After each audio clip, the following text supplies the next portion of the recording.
Apollo 13 had been a close scrape for the Americans, it was humiliating to the Russians. Not only had they lost the race to the moon, they'd watched the Americans turn disaster into triumph, all live on television.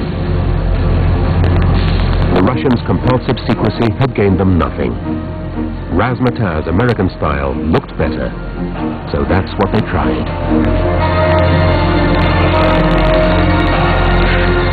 Now their missions would go out live to the Russian people, and their cosmonauts would become household names.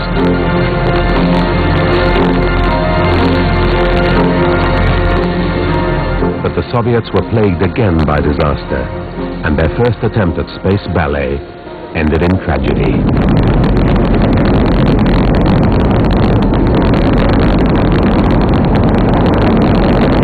In 1971, 3 cosmonauts were sent to Salyut 1, an orbiting space station.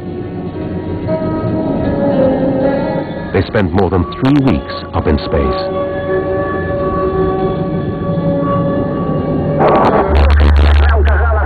They became television personalities, national celebrities who performed their antics in zero gravity. But off-screen things weren't happy. First-time mission commander Georgy Dobrovolsky continually clashed with his more experienced crew.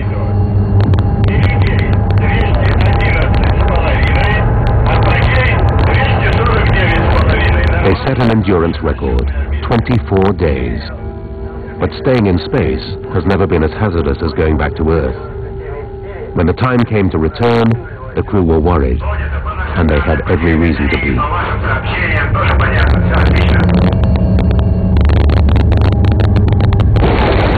As explosive bolts separated the 3 modules of the Soyuz spacecraft, a valve shattered.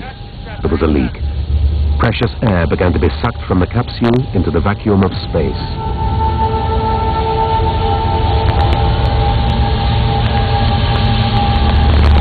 Dobrovolsky and his crew struggled to find the leak, but they couldn't.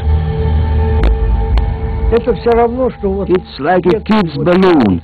Inflate it and then you stick it with the needle. Immediately all the air goes out of this balloon.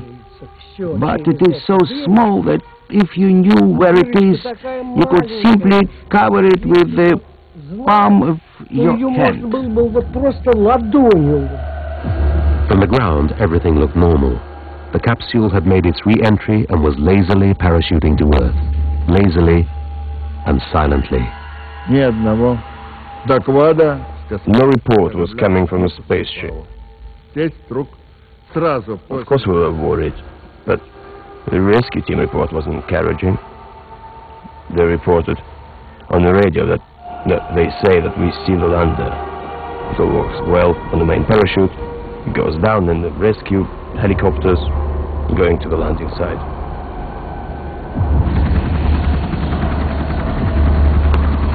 And just in 2 minutes after the lander was on the ground, the rescue teams were running to the lander.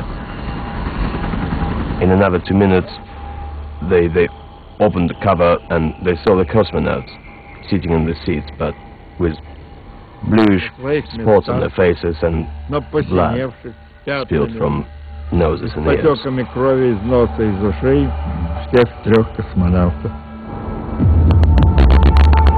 The Soviet Union had chosen the worst possible time to go public.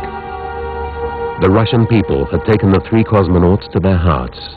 Now these men lay dead on the steppes of Kazakhstan.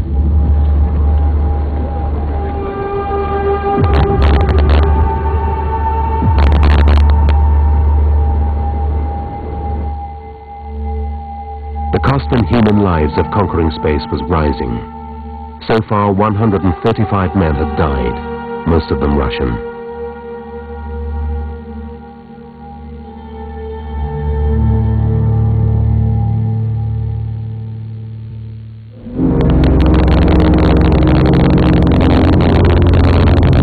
But the Americans were also to experience grief on a national scale.